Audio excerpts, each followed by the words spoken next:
surprised you haven't questioned the bonnet. I'm never surprised anymore.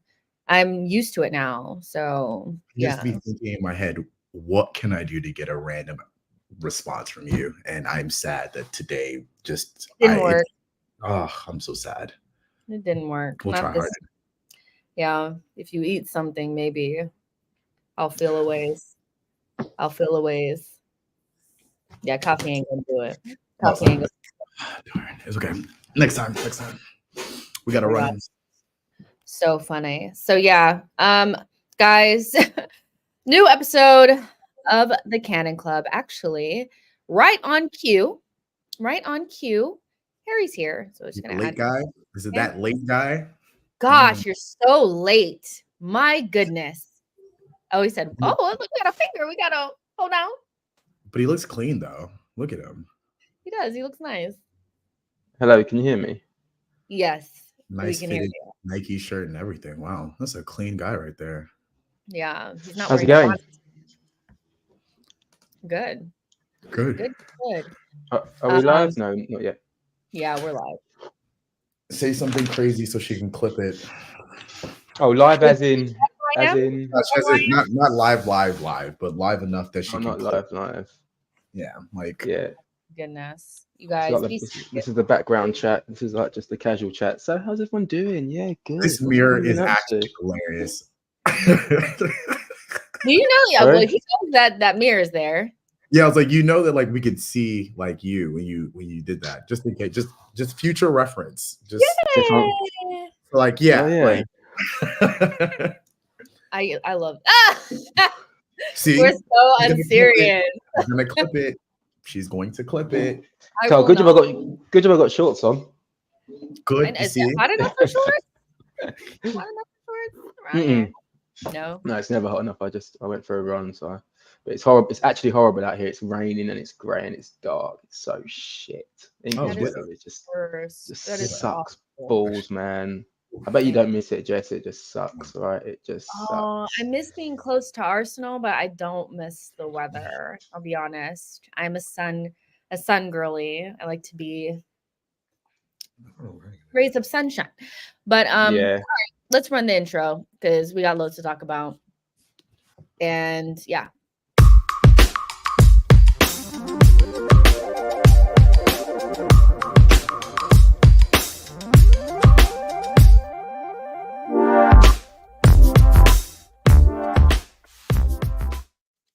Hello, everyone. Welcome to another episode of the Cannon Club, a live edition of the Cannon Club, because we have to talk about our massive match against Man City that just ended a couple days ago.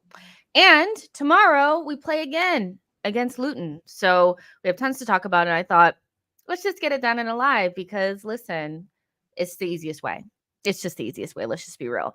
Obviously, like Femi's here with his bonnet, and Harry's also here. So I don't. What is so funny? No, I made the mistake of pressing comments, so I'm already reading. I'm sorry. I apologize. My goodness, the most like what Femi the most. Okay, so I have to know Femi with the bonnet. Yes. I have to know how you guys felt about like the game itself, like against City, because like honestly, did the Watchalong, was so happy when it ended, but I felt slightly disappointed that we didn't take advantage of the couple of little chances that we had. Harry, what were your thoughts? Like, obviously, a draw at the Ethiad is never bad. A point at the Ethiad is never bad. And it's the first time that a team has gotten a clean sheet, or like not gotten a clean sheet or stopped City from scoring. I don't know, one of those in 880 something days at the Etihad. Yeah, I think it's like 50 games or something. Insane stuff, you know? But I was a little disappointed. How did you feel? Look, I mean, I was disappointed because as the game kind of unraveled, you thought, there's something in it for us here. And we really, really stopped Man City. Like, if you think about the moments that De Bruyne had and Haaland had and Foden had, like minimal. And we had like the best openings, really. They had the header from Ake, a little back post miss from Haaland, and that was kind of it. So we're the ones who kind of contained them, nullified them, and then we grew into the game. Unfortunately, similar to the Champions League, I think nerves took over a little bit when we were in possession. And I think we just fumbled those last moments when it comes to like a clean strike on goal or making the right pass. But overall, if you look at how far we've come, and even from last year, it's a total difference in performance, a difference in stature, a difference in mentality. And I've said it a few times now, but I'm so confident in how we defend. And that kind of proved it to me. Like they didn't do anything really. They really didn't do anything. And we sat, sometimes in a low block, and it was cool. You can try and break us down, and we can't. And then they thought, oh, we're going to play around at the back to try and kind of have you pressing higher up, and then play those long balls into Haaland. But we stopped them from playing out of the back. So, I mean, I really enjoyed it from a tactical perspective. I really enjoyed it as a sign of how far we've come. Of course, a little bit frustrated in key moments. Jesus could have done better. I look at some of the times when he could have shot with a cleaner strike or actually had a shot. I look at the Saka pass to him, and for me, that was the worst one of it all, because all we had to do was make a really, really sharp run in front of the defender, but he didn't. He kind of just hesitated, and the ball from Saka was perfect. It was perfect for someone to run into. But yeah. I mean, overall, I felt good. A little bit like, could have got more of it. But listen, how many times do we go to these grounds and open ourselves up thinking we can compete, and they just pick us off? And as a general overview, it's a lot easier for a team with an underdog mentality to go there and express themselves with nothing to lose. And if they lose 4-1, it is what it is. And sometimes you've seen results from the likes of Palace and Leicester over the past few years who have done really well at Man City. That's because they've got nothing to lose. Then there's no fear. Whereas we've got a lot to lose. And if we lose that game, it really changes the title race. So, yeah, overall, happy with the point. Could have done a little bit more. I think we left the happier out of the two teams in comparison to Man City. So, yeah, lots to be positive about. It's interesting because we obviously do leave the happier of the two teams, because we went to your place and stopped you from doing anything and left with the point. Yet Arsenal are the ones that are getting the most criticized off of the back of the way that we set up in that game. And, Boy says that Arteta is demonstrating that he has gears. That bodes well for next season. And I do think that there's a lot of truth to that, because we speak a lot about, like, can we play in different ways? Can we, be a little bit different in games where we need to be a little bit tighter and a little bit more reserved? And can we be more fluid when we need to be? And I just think the game against City, just like Boy said, demonstrated that we can do that. And you need that sometimes. Like, we're not going to be able to just like play our way against every single team. And so I don't really understand why I do understand like why we're getting killed. I mostly think we have to find a reason why this draw was not good. And the only thing that they can think of is we parked the bus. But the last 3 months of the season, we've been playing the best football in the league. So like, what's it to you? So, I mean, what have you made of the whole, you parked the bus at the Ethiad, you didn't come out and play? Like, do you just think it's rivals just on nonsense? Or do you think there's a little bit of like we should be able to go toe to toe with City at this point? What are your thoughts on that? I think everybody's crying. Just cry.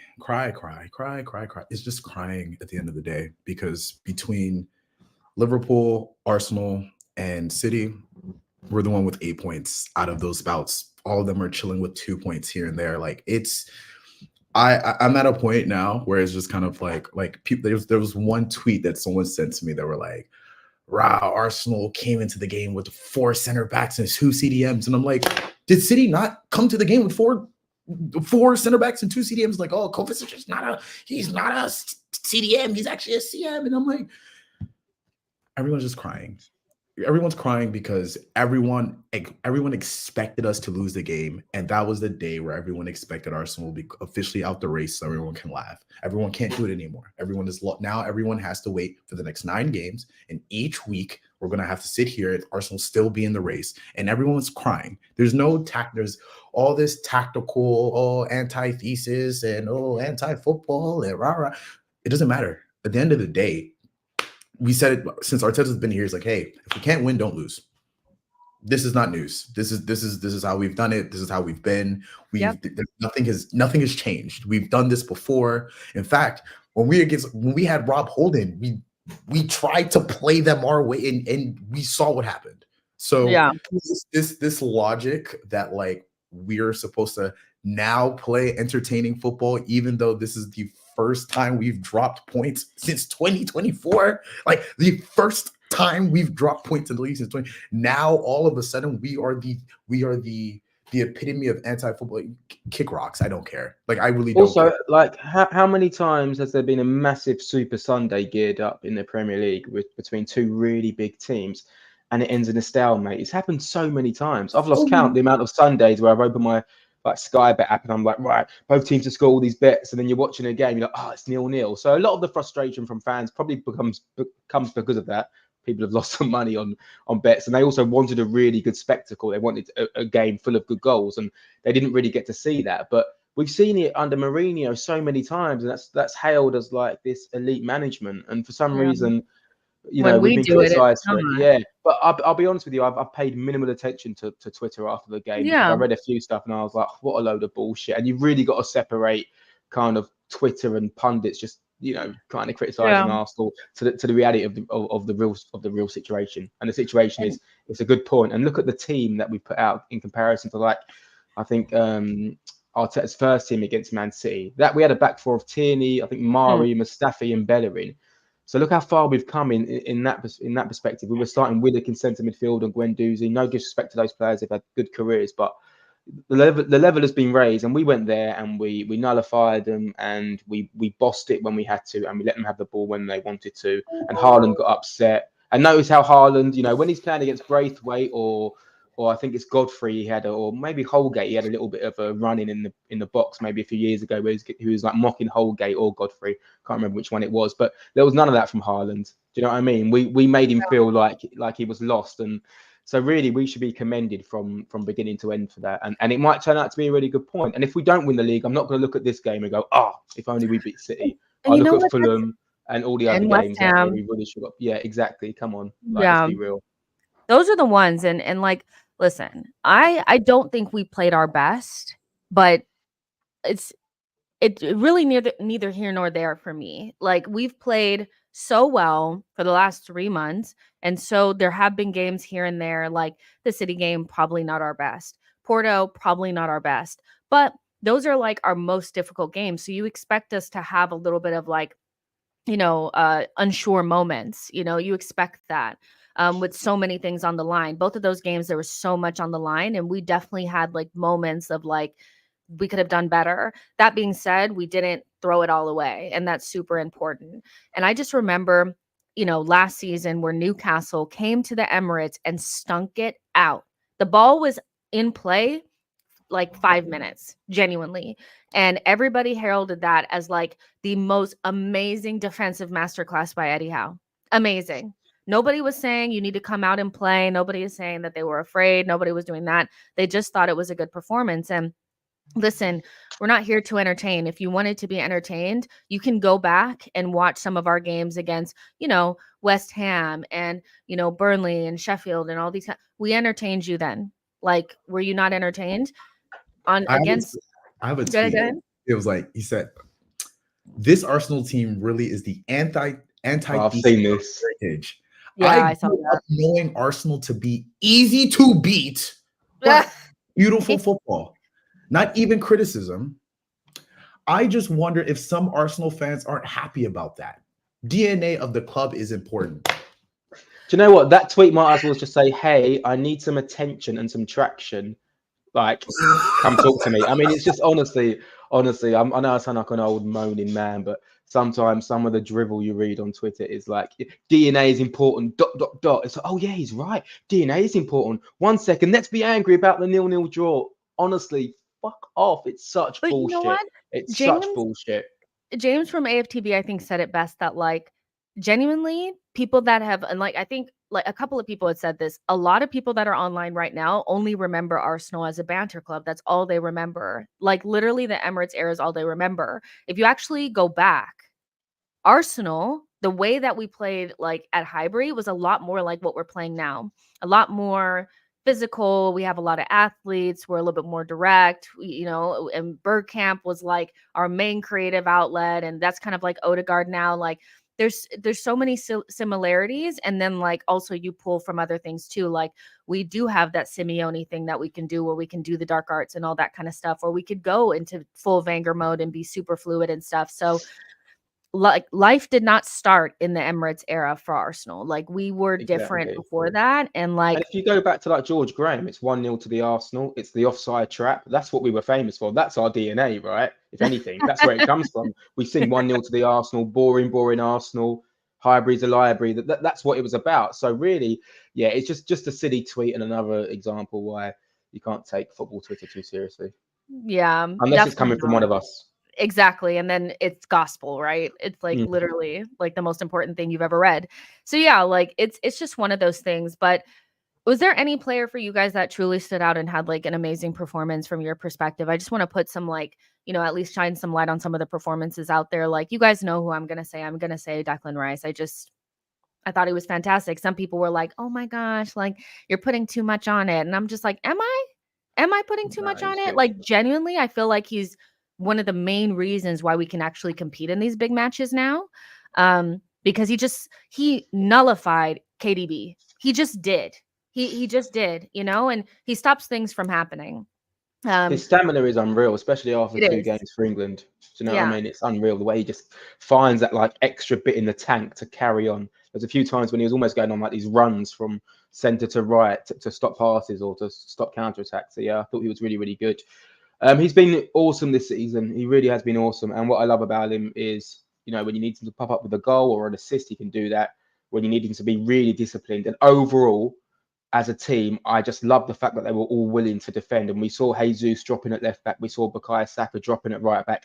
And I don't know if you can do that with other players like a Pepe or even go back to like an Iwobi or Ozil doing what Odegaard was doing in the middle. So I love the willingness of the players to understand the assignment. And that was, if you want to get something out of this game, you have to do this first. And if you do this first, then there will be chances on the counter attack. So yeah, overall, really happy with the team's effort and endeavour. I thought Ben White had a really good game, especially considering he was under some criticism. I thought he provided a few good moments, a few good crosses, and was just really, really sensible. Some good interceptions high up the pitch as well. I think he dispossessed Foden before Saka put in that cross for Jesus. Raya was a little bit shaky in possession. Obviously, Gabriel and Saliba were just like colossal, especially Gabriel. I mean, I've had a bit of a PTSD with Gabriel, so I've always been quite hesitant to praise him. But yeah, he's been absolutely awesome, like awesome this season. And and on the weekend he was just phenomenal. Saka was quiet. Jesus was okay. Could have done better in moments. Havertz was also okay. That's the thing, we weren't really flowing. As we went forward, the performances were less impressive because they just kind of got that they were not patient enough. And then when they needed to be a little bit more ruthless, they just didn't have it. And I just find us to be very much so like that in the final third when we play against the bigger teams. I actually saw somebody say something, and I thought, usually I don't agree with anything that you say, but I feel like this might hold some water this time. It was like somebody like Raj or something like that on socials, but he was saying like with some of our attackers, especially like somebody like Odegaard, you do so much work off the ball in matches like this. There's such a requirement for Mikel to do so much off the ball that when you get on it, you're almost too tired or too mentally drained to like focus. And I feel like there may be a little bit of something in that because when we play against the better sides sometimes, especially away from home, we're very rushed in what we try to do in the final third. We're a little bit like not clean. There were like 2 times with Odegaard where it's like simple passes that that he can make. He just kind of like almost like kicked the ground.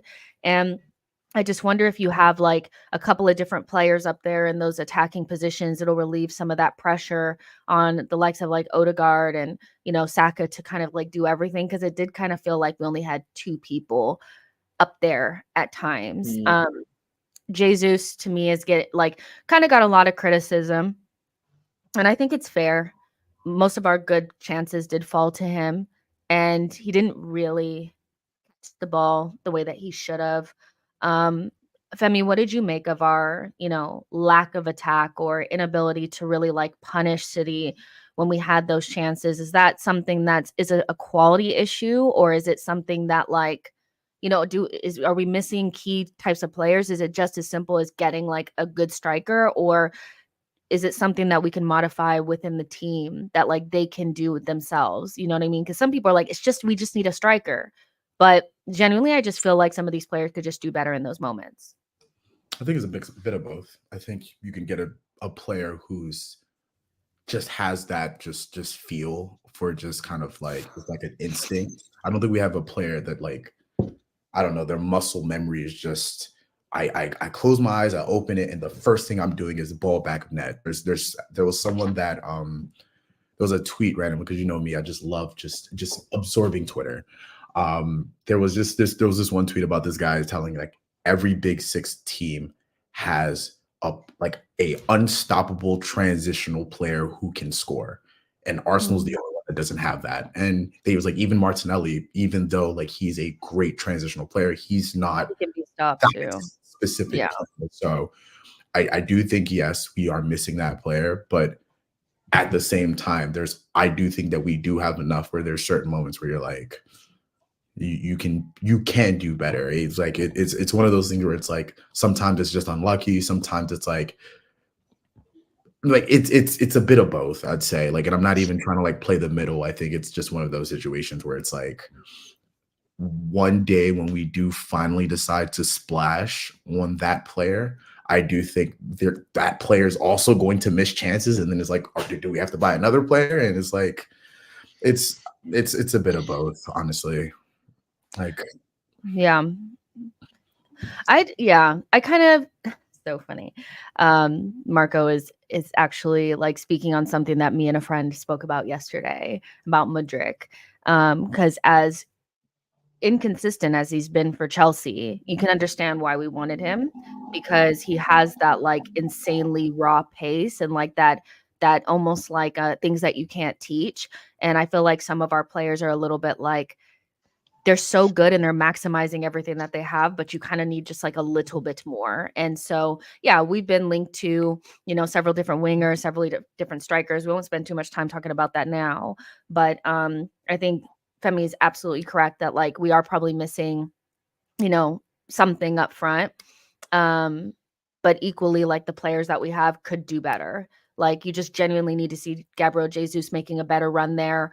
Really, like, I don't know what it is about him on the back post, but sometimes it just feels like he's doing the most when you just need to like just get some sort of contact on the ball. And then you just have like, I mean, Havertz didn't have a fucking shot. Like, so it's just like we need to figure out ways to create more in those moments anyway. But speaking of, like players that played well but maybe didn't like start, maybe we saw a little bit of Partey and Tomiyasu in particular. Any thoughts on their particular performances? These are two players that, one, Partey, people consider definitely a starter, like should be playing, but is never fit enough. And then you have Tommy, that's kind of like in some people starting 11, some people not. What did you guys think of of their performances? Like, was it like, oh yeah, we got to start them the next game, or kind of like, okay, let's keep them out a little bit longer? What are your thoughts on Partey and Tommy? Either one of you. I mean, I'd start Partey against Luton just to give him some minutes and get him up to fitness. I think Jorginho struggled a little bit against Man City. I don't think it was the perfect game for him. And also he's played a lot of minutes. So now I'm conscious of rotation. And also, sounds a little bit weird, I kind of want to see some different players tomorrow night. Like I want to see just something different. I want to see Martinelli or Emil Smith-Rowe. And I don't know, I feel like it's a good opportunity to do it against Luton. I don't know, disrespect to Luton, but I think if you can rotate a little bit, it's probably tomorrow night. I thought they both did okay. I thought Partey had some good moments on the ball, played a good ball between the lines to, I think, Erdegaard before the Trossard kind of blunder. Trossard brain fart of a century. Yeah, I could have slapped him right then. Yeah, really bad. I thought Tomiyasu was also okay. Interesting that he chose Tomiyasu over Zinchenko, but not really interesting because we know Tomiyasu is the better defender. Yeah. But I thought both looked okay. And we have now we have a really strong bench again, which is great. And now we have options. So hopefully Partey can find some form and find some rhythm. I'm not sure what our starting 11 is when everyone's fit. I don't know if Partey can get to the level where he comes back in it with Rice.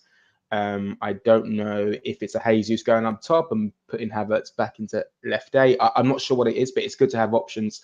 And I thought both did okay. I thought Trossard, like we mentioned, was really frustrating for that chance. I liked seeing Martinelli on the right wing, even though he didn't really do a lot. It was just I nice. actually like that. Yeah, I was like, oh, great. Like, you can bring him on the right wing. You can give us a different option. So that's quite exciting, maybe. So yeah, I mean, from that perspective, I think it's really important to have these squad players back. And now I think we've just got one injury in Timber. So really, from a crunch time perspective, we are in a good position because everyone is there, everyone is fit. So if we can just give Emil Smith-Rowe and Vieira and some of these players some minutes tomorrow night, then then you can bring them off the bench. I think there's hesitation to bring some of these players off the bench because one doesn't trust them and one thinks maybe they're a bit rusty. So yeah, okay from Tomiyasu and Partey, and let's see what happens over the next few weeks.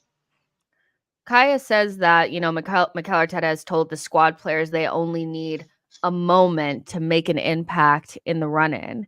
Having given just 14 players more than one start since the winter break, is he asking too much? And this is where I'm at with Mikel, because we have so much going on right now we're playing every 3 days. And we're in the Champions League and the Premier League, and everything is we're getting players back and we seemingly have this really strong team. But there are some players that haven't really played a lot, whether that's because of injuries or they just haven't been chosen. And so to ask them to have a special moment or to have one moment to really impact when the pressure is on and you haven't played, I do feel like is a tall order, and is an order that we've seen these players not being able to come up with in the past. And beyond Nelson for the Bournemouth game, I'm struggling to think of moments where players that don't play a lot have been able to come in and impact the game like that, And so we have so many games coming up. I think Arteta has to be prepared to use his squad genuinely, and those players need to be prepared to make some sort of impact. And like you said, it's Emil and Vieira, but when I think about them in the past coming in off of long layoffs, don't actually think I've ever been super impressed with what they've been able to come up with. And we can't just get those kind of shit average performances. They have to come out there and rise to the occasion. Do you think that's a tall order, too much to ask? Or do you feel as an Arsenal player, you have to be able to come up with those moments? I feel like I'm a little in between on this one. Just quickly, Femi, before you go, I just think it's a challenge to the players, to be honest. I think it's a way of motivating players on the bench who really haven't played a lot in Vieira and Emil Smith-Rowe. And there's a few games where you thought, they could have had some minutes here, and Arteta for some reason hasn't done it. I think he's even chosen Nelson a few times over Emil Smith-Rowe off the bench. So I think it's a challenge to these players just to be ready, to stay motivated. And maybe if we need you to provide that moment, that's in the back of your mind. And Emil Smith-Rowe says, do you know what? I'm going to take a shot from here, or I'm going to do something bold. So I think it's more of that as opposed to, because I agree, I think it's really hard to demand that from players who are literally sitting in the cold, and that's what some of those players have done recently.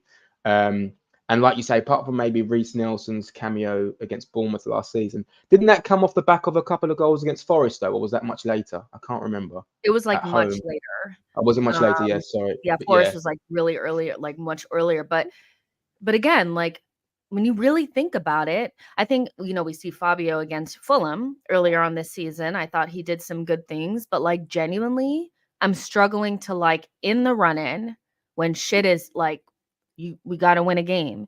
For these players, they either don't come on or they come on and it's fact, So I think it is a challenge for them. I do. But we're going to have to see some of them. And Luton is the perfect opportunity to maybe give some minutes. Can't overly rotate. I've seen some really heavily rotated teams and I'm just absolutely not. But I'm thinking about Saka as someone that probably should sit this one out. I'm thinking as tough as it would probably be, maybe Odegaard, because he looks a little like he might need a little bit of a break. And then looking at the fullbacks, so Saka's. I hope he absolutely should not play. Saka with 2 broken legs is playing. I'm sorry to tell you, but it's not right. It's not right. It's okay. It's not right. It's not all right, but it's okay.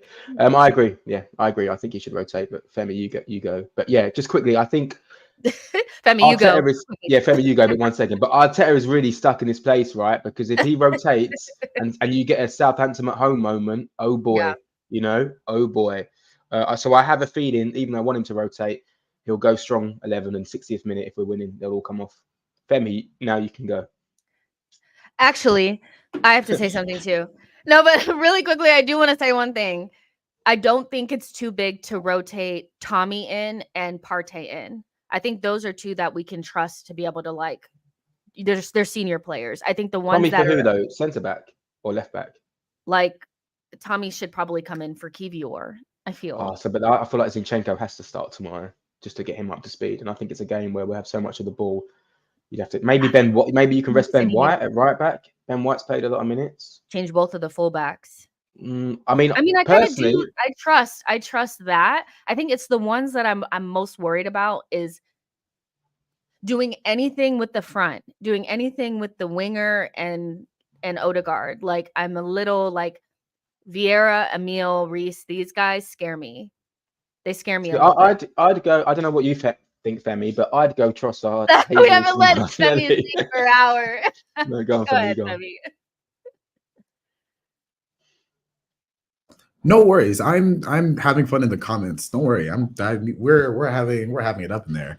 I don't even but nah, I don't know. I'm just under the perception like I'm not in trainings. Granted, I understand there was one game where like it was very obvious that Saka was limping and it was like, hey, get him off. And I was like really livid about that. But I don't know. I'm under the perception of like we say this now, but like I remember there was a game last season where we heavily rotated and we looked like dog shit. Like I didn't say heavily. I'm telling you, a Saka-less Arsenal team is heavy. It's that heavy. Like if you can, you want him to play against Bayern and be like fully fit and ready to go. Hey, I'm just saying. Like, are you? How about this? Would you be upset? Like, would you be willing to risk drawing a game against Luton to have a fully fit Saka for Bayern Munich? If these players are so bad that they can't beat Luton with 2-3 changes, didn't we scrape by Luton? Didn't we just scrape by Luton? Yeah, but that was early on in the season. We were figuring things out. Honestly, that was Raya's disaster class of a day. Yeah. Let's be serious. Now we're back. Yeah, let's be serious. I think it's hard because everything goes through Saka and everything goes through Odegaard to go to Saka. So it's kind of one or the other. Don't drop both. Definitely don't rest both because you need one of them. I think Odegaard is your composer, so I can't see us resting Odegaard. I can see him going pretty strong and then just taking players off in the 60th minute. Even though I would be really tempted to rotate, and I say that because I just want to see some different players. So I mean, personally, I'd probably go like something else because you're going to the game and you're bored. Yeah, I just want to see something. I'd probably play like Tomiyasu centre back, give Gabriel or Saliba a rest. I'd probably play. Oh, absolutely not. Zinchenko left back. I'd put Gabriel as striker. I'm crazy. I'd play Ramsdale up top, bringing the ball down. Come on, let's if y'all want to. No, I'm only joking. Let's put El Nini at the back. Like, come on, let's see. You guys are going to the extreme. Maybe Zinchenko left centre mid, Tomiyasu left back. I don't know. I'm just thinking out loud. Let's try some things. I'm joking. Let's keep it fun. Let's keep it interesting. Luton have like 74 players missing, so we should. Okay, I'll say bare minimum. I'm thinking just let me get out of the camera. Bare minimum, I do feel like we need to get Tommy and Partey up to speed or get Zinchenko some minutes at the very minimum, and then Saka should rest. That's what I think. Tommy is fine. It's fine. Tommy's fine. Partey can step in for Jorginho to get him some minutes. It's fine. I like that DM shout. I'm not opposed. Whatever. What, Femi? You just, oh my gosh. We should just go full strength for every single game. Like, this is how we break down. This is how it happens. We got 12 games. We got 12 games. Come on. We got 12. Yeah, Those Champions League games, man, that's like playing 3 games in one night. They are like physically and emotionally draining. I mean, if we're talking about players who need a rest and we're preempting things, then you could probably make a shout for Declan Rice because that guy plays every single minute, right? And I don't know where these players are in terms of their zones and any potential injuries, but yeah, it feels like a tough ask to constantly get these players to perform. And we have seen Saka dip a little bit when he's been overplayed and playing through injuries. We have seen it. So I understand the shout to rest him, but Arteta is the leader of the tough love club. Like, he doesn't care and he'll make you play through it. So I have a feeling he'll do it, even though I think Ramsdale playing right wing is a very good shout. I actually think Ramsdale, funny enough, if you stuck him up front, he probably would score a goal. Genuinely. Yeah, just off of vibes alone. He would. I can see it, but I'm not advocating for him to do it. But do I think Ramsdale would score? Absolutely. So let's do a lineup. Yeah, we're gonna do this. So let's see. You guys can see it. Let me just make sure you guys can see it. Yeah. All right. So Ryan goal. Question: are we doing what we want, or are we doing what we think Arteta is going to do, or are we doing a mixture of both? Kind of like a mixture of both. We'll keep it as realistic as possible. Like, we know that the center back pairing is going to be what it is. We know Rice is going to start. Like, realistic. Right back, Cedric.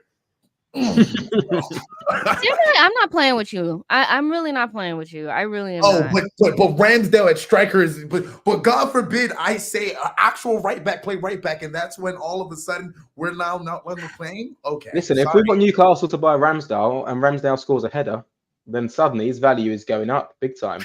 Not many hybrid goalkeeper strikers out there, mate. David James was the last one, so it could be a good shout. Cedric's last goal was a screamer, so that's true. It was also in like 1985. And plus, Cedric is playing with the under-15s nowadays, so it's different. Cedric is the. Oh my God! I'm serious, guys. I don't want Cedric playing, guys. Please relax, guys. Relax, please. No, he's so serious. He's so serious. He's so serious. One dude said, "Cancel me, guys. Relax. I'm already canceled for my Havertz takes. Relax."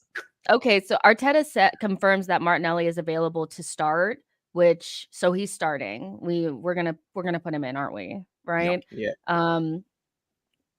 But Martinelli, we've missed you. We have missed you. I'm not gonna take back what I said, but we've missed you. Okay. So what we think? Martinelli starts right wing. I don't know. I've got a feeling he's gonna do Martinelli right wing. Martinelli left wing. Jesus right wing. I'm not mad at that.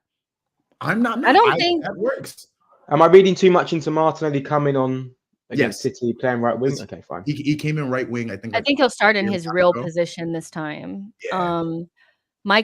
So I'm sorry, like maybe because I thought Jesus was just like so underwhelming against City. Do I really want to see him again? Yes.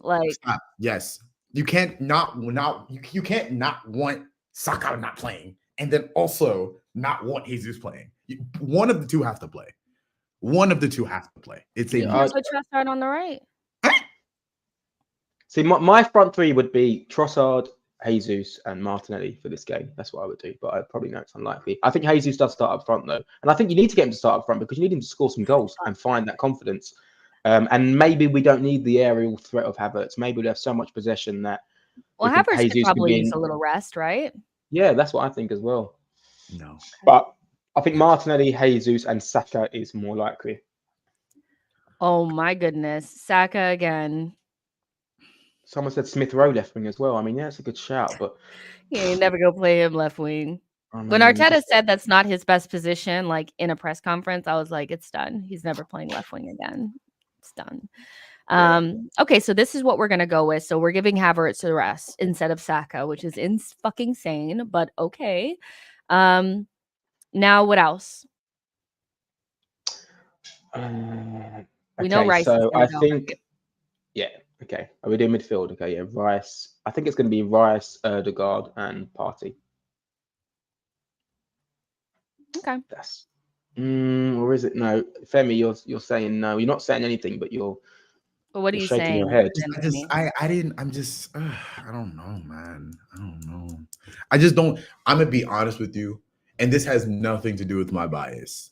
I just don't see I just don't see Havertz not playing. Like, and I'm not saying it because like I love Havertz, I love Havertz. I just don't see it happening. Like if it's why are you killing me right now? Okay, so here's what I'll say. We have got to put Saka on the bench at like this is it. This is our last opportunity, and I'm sorry. told you the solution. I'm done. Like I'm over it now. Martinelli left, Jesus right, Havertz up top. Yeah, do you know what? That's probably quite likely. But then surely he'll give Trossard. Yeah, I don't know. Surely no, I don't see Martinelli when he was healthy wasn't getting 90 minutes. So his first full game back, he's not getting 90. So Trossard is going to play. It's just I think Trossard to be, and I've said this multiple times, I think Trossard is a better sub than he is a starter. I've always said it. It's been my big thing. Granted, I'm not saying he can't do good when he starts, but him against like tired legs after after a right back has gone like crazy. I mean, legit crazy, just trying to do what they can to hold Martinelli. Oh. Now you have to deal with Trossard. Yeah, much better. You got it backwards. You got it backwards. It's Martinelli against tired legs. I don't want Martinelli on the bench, bro. I don't like it. You know what though? Let's think about it. Martinelli is coming back from an injury. Let's be honest. Is Martinelli going to start? I don't think he is going to start. Is he? I do. No, but do you think he's going to start? If Martinelli's just come back from that injury, I know it's more of a it's not an injury as such. It's more of a, I don't know, collision or what you want to call it. But do you think he starts? Maybe he doesn't. He's only would have had like 3 training sessions since coming back. We're going to see the same front three again as we did against City. We're going to see the same front three. He loves Havertz. Jesus needs minutes, and he did okay against City, even though he fumbled his lines. But we also need to think about making sure that we beat Luton. And I think the best way is to make sure that like Martinelli is out there. Like Martinelli, I feel even if he plays 60 minutes and has to come out, I think it's better than him because if Arteta says he's available to start, I just feel like it's time. Yeah, true. I'm just trying to get into the mind of Arteta. What would Arteta think? I don't want to be in there. It sounds like a scary fucking place. I don't want to be in there. Like like his deepest, darkest thoughts. Like, no, it's like I'm good. But yeah, this sounds okay. Like Odegaard will start. Maybe if we hurry up and win the game, Vieira will come on. I just can't see Vieira starting.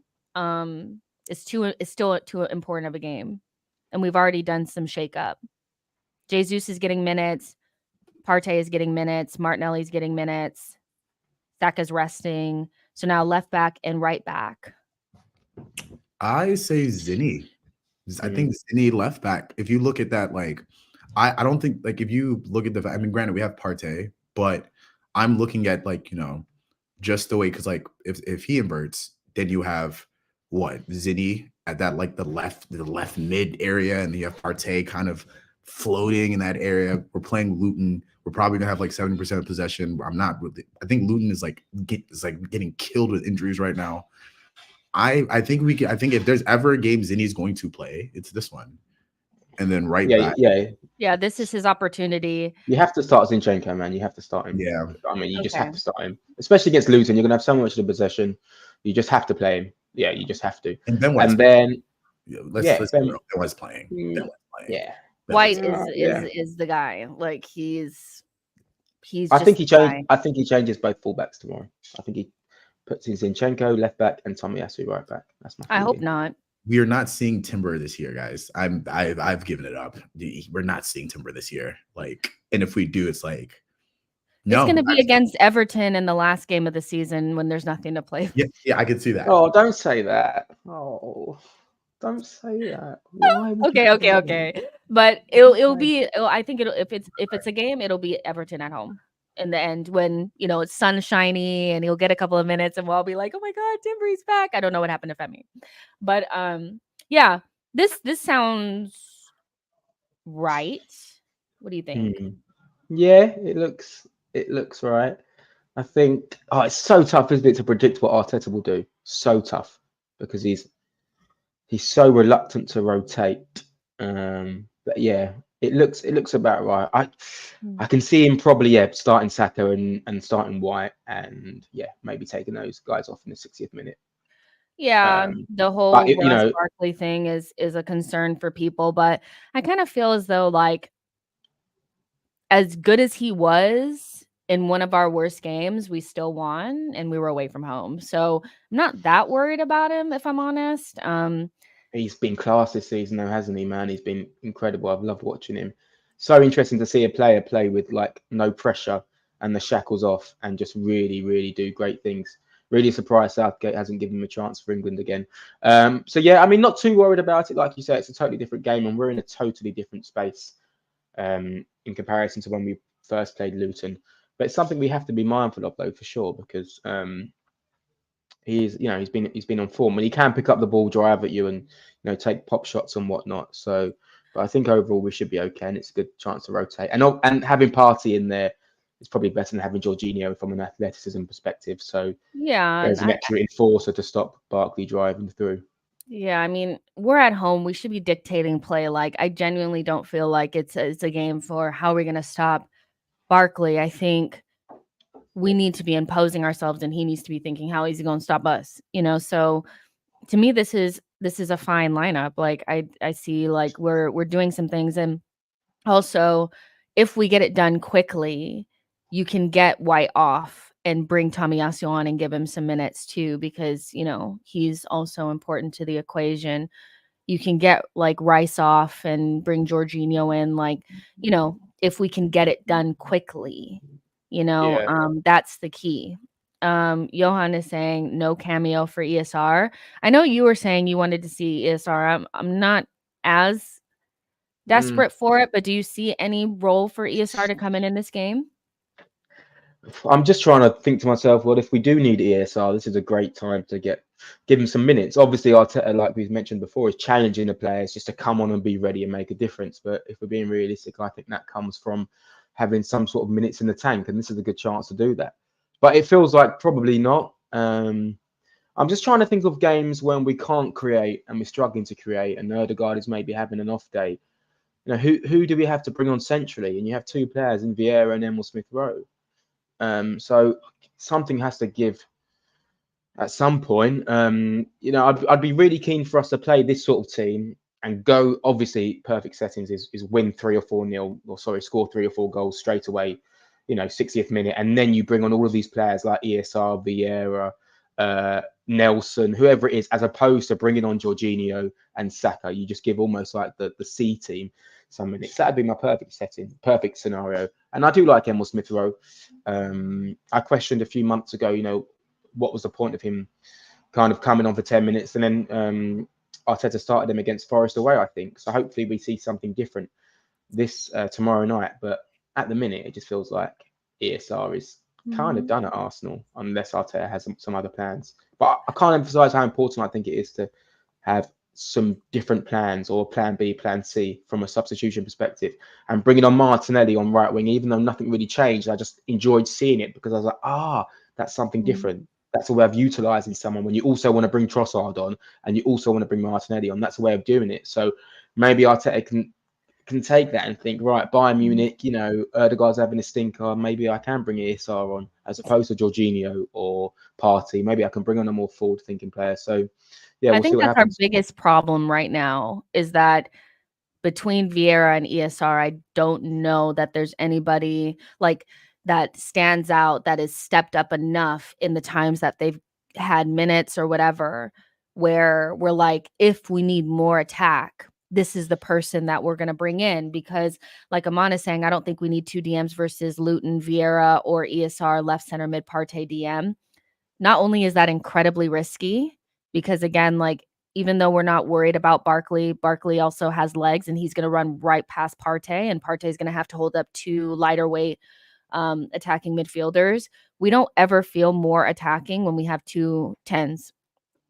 To me, we always feel less attacking. There's something about the 2 that just don't give us extra. It almost feels like when we have Jorginho and Rice, we're more fluid and better for some reason. So right now, I'm not really seeing ESR and Vieira as options to be a more attacking option unless they get some minutes from now, like right now, that give us that confidence?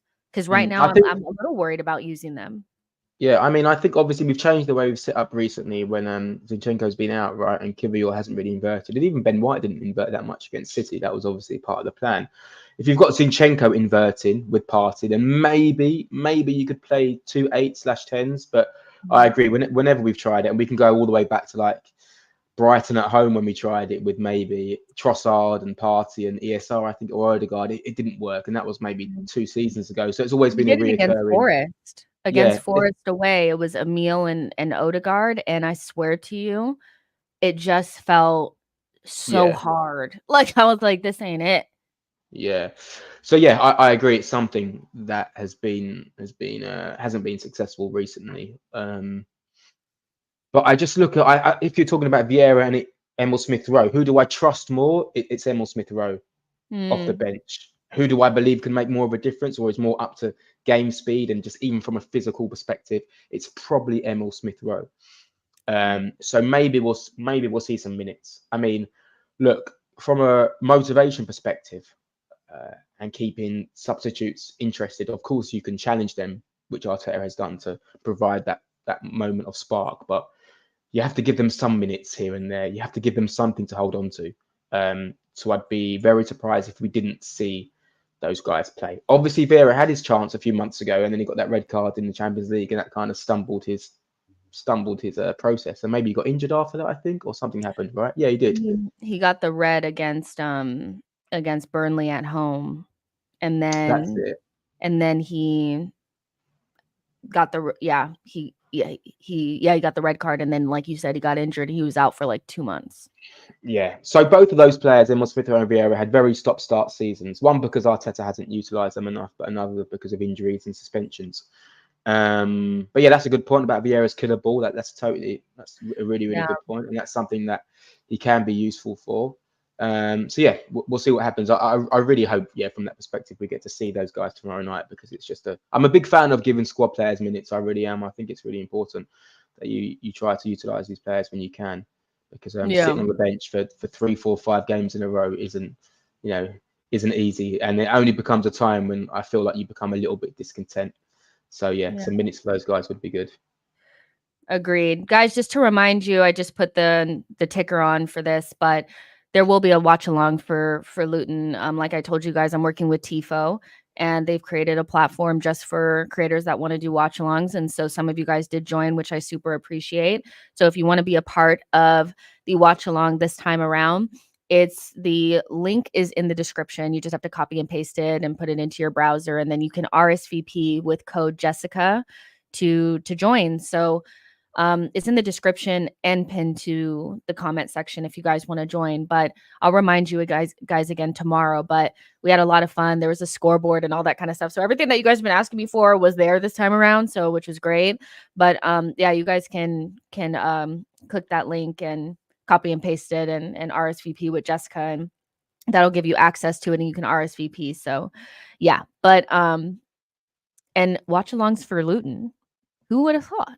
At the beginning of the season, watch-alongs must be fun, right? Or are they stressful? Do you find them stressful? They're so fucking stressful. Like the one at Man City, like towards the end, I was like, can somebody let me know if the game is over?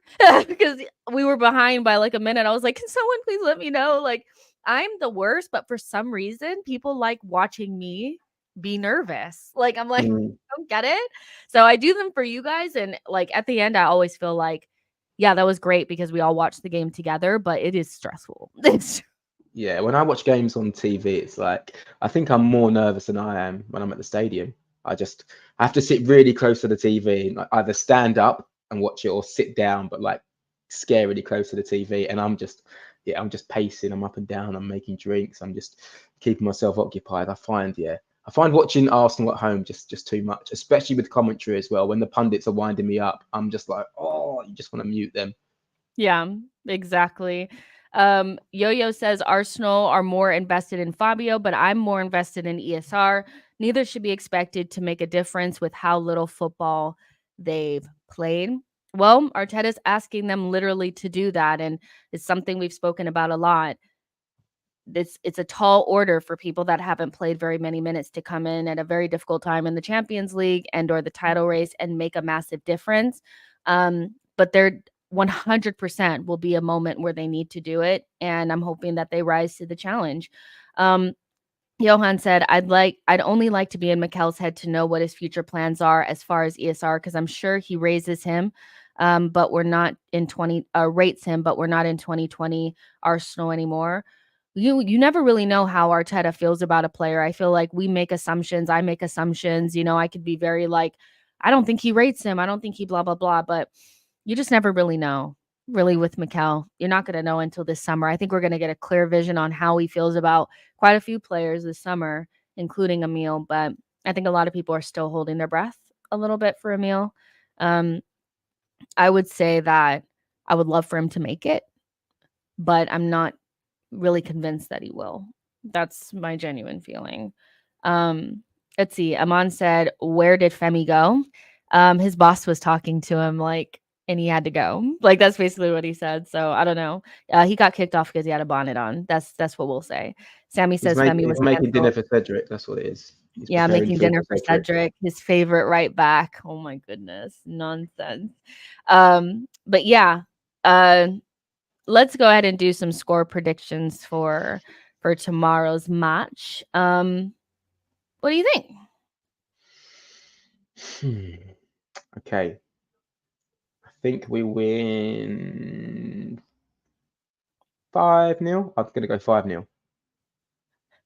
Why is that funny? I think it's a good chance to boost the goal difference up. I think that will be Arteta's main message to the players. So yeah, I'm going to say 5-0. Luton have got a lot of injuries, and I know Luton are a really good side as well, and I've loved watching Luton. They remind me of when Blackpool came up all those years ago. I really hope they stay up, Luton. I really, really do. I think it's incredible for them, for their rise, for the Premier League to have that old school club with an old school ground. I think it's class, and I think the way they play football is brilliant, absolutely incredible.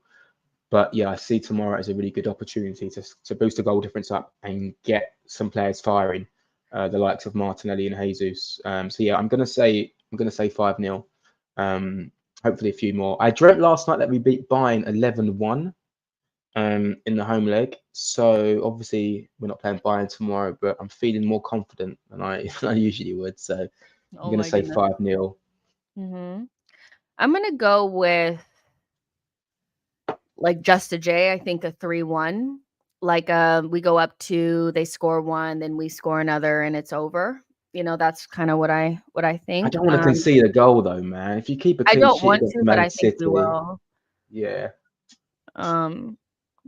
Yeah, because they always kind of score. So somebody else had said that, one thing about Luton, they're gonna score a goal. So it'd be nice to keep a clean sheet. If we can keep a clean sheet against Man City, why not Luton? But you just never really know. And things are getting a lot more nerve-wracking now because we're in the run-in for real. So I just feel like there'll be a little bit of that. But I think we'll win the game, obviously. Marco says, wow, wild dreams. Dio says, wild dreams. So yeah, hopefully we get it done. You guys make sure that you sign up for the watch along. I'll send out a post, Twitter, Instagram, all that kind of stuff tomorrow, but make sure you guys do it now. Like I said, pinned in the comments, pinned in the description, so you guys can join there with the code Jessica. And I'll see you guys tomorrow. Harry, I will see you maybe later on this week or something like that, but enjoy the match. Hopefully you being there is a good luck charm. And subscribe, and all that kind of stuff, you guys. And we'll see you guys in the next one. Bye, guys.